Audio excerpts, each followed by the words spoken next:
नमस्कार दोस्तों, आज मैं लाया हूँ जो जर्मनी का एकीकरण कब और कैसे हुआ। भाई जो वेरी मोस्ट इम्पॉर्टेंट है एएम क्लासेस चैनल पर आज मैं लाया हूँ। जो मोस्ट इम्पॉर्टेंट क्वेश्चन आज मैं कराऊंगा जर्मनी का एकीकरण और इटली का एकीकरण, जो बहुत मोस्ट इम्पॉर्टेंट है, जो बोर्ड परीक्षा में पक्का है, एकदम आएगा 2022 में। मेरी एएम क्लासेस की गारंटी है। आइए हम देर ना करते हैं, शुरू करते हैं। मेरे चैनल एएम क्लासेस को लाइक ना किए हो तो लाइक कीजिए, सब्सक्राइब कीजिए, आगे बढ़ाइए मेरे एएम क्लासेस को। आइए हम इस प्रश्न को पढ़ते हैं। पहले पढ़ते हैं कि जर्मनी का एकीकरण कब और कैसे हुआ। जर्मनी का एकीकरण कब और कैसे हुआ, या आ सकता है कि जर्मन एकीकरण प्रक्रिया संक्षेप में पता लगाए। इस तरह भी आ सकता है, इस तरह भी आ सकता है। आइए हम इसका उत्तर देखते हैं। राष्ट्रवादी भावनाएं मध्यम वर्गीय जर्मन लोगों में काफ़ी व्याप्त थी। जो राष्ट्रवादी भावनाएं थी वो मध्यम वर्ग के, वहाँ पर छोटे उद्योगपति, किसान, छोटे डॉक्टर, अध्यापक, जो इसमें मध्यम वर्गीय में आते थे, वो जर्मन लोगों में काफ़ी व्याप्त थी। जर्मन लोगों में राष्ट्रवादी भावनाएं काफ़ी व्याप्त थी, मध्यम वर्गीय। उन्होंने 1848 में जर्मन महासंघ के विभिन्न इलाकों को जोड़कर एक निर्वाचित संसद द्वारा शासित राष्ट्र बनाने का प्रयास किया। उन्होंने 1848, जो मध्यम वर्गीय थे, 1848 में जर्मन महासंघ था, उसके विभिन्न इलाकों को जोड़कर एक निर्वाचित संसद द्वारा शासित राष्ट्र बनाने का प्रयास किया था, जो मध्यम वर्गीय थे। मगर इस पहल को राजशाही और फौज की ताकत ने मिलकर दबा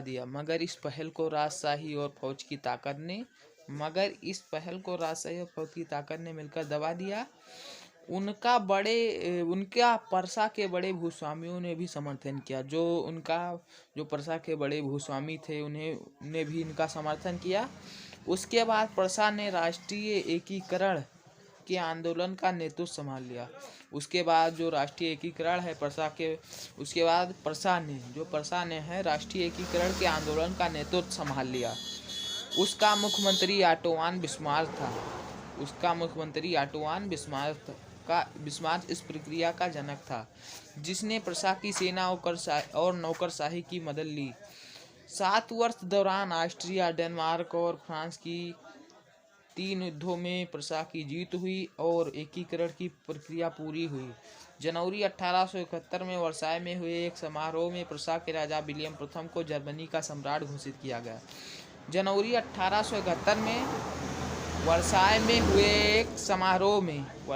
हुए समारोह में परसा के राजा विलियम प्रथम को जर्मनी का सम्राट घोषित किया।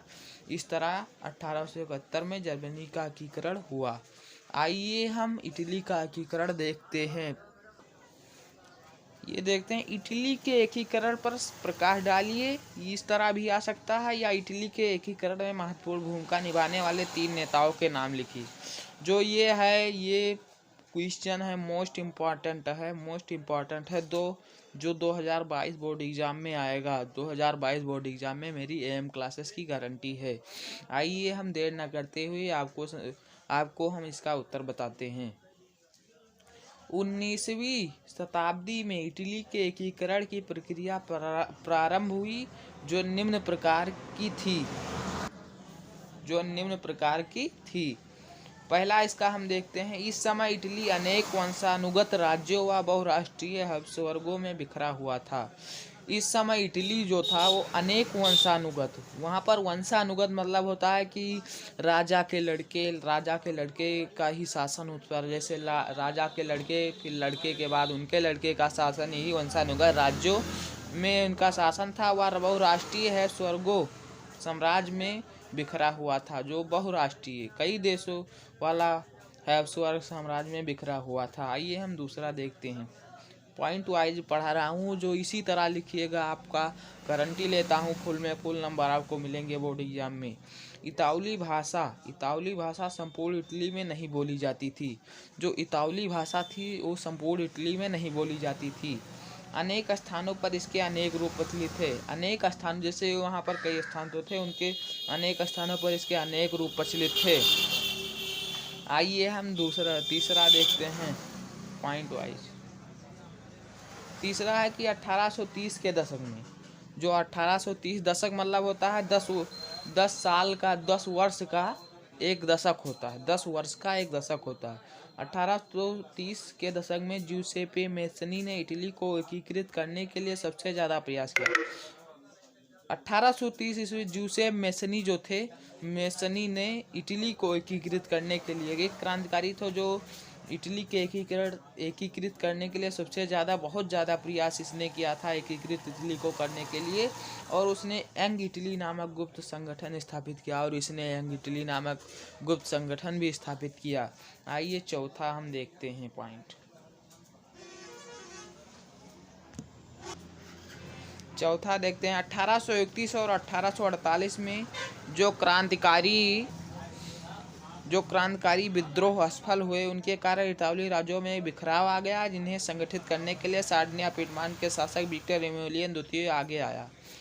आइए हम पचवे देखते हैं। पचवा है कि सार्डिनिया पीढ़ के प्रधानमंत्री काबोर ने इटली के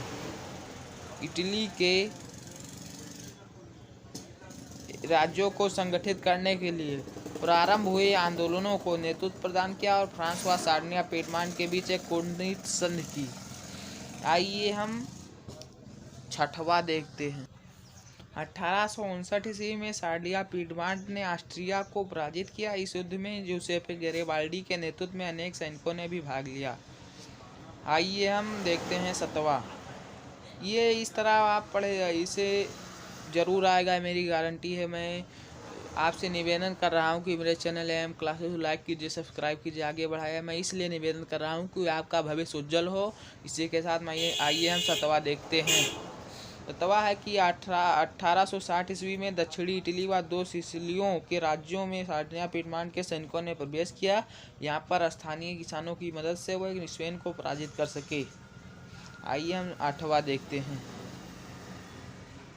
आठवां है कि 1861 में विक्टर इमैनुएल द्वितीय को एकीकृत इटली का राजा घोषित किया गया और 1870 में यह एकीकरण पूर्ण हुआ। इसी के साथ मैं आपसे अलविदा लेता हूँ। मैं निवेदन कर रहा हूँ कि एम क्लासेस को लाइक कीजिए, सब्सक्राइब कीजिए, आगे बढ़ाइए एम क्लासेस को। इसी के साथ मैं आपसे धन्यवाद कहता हूँ।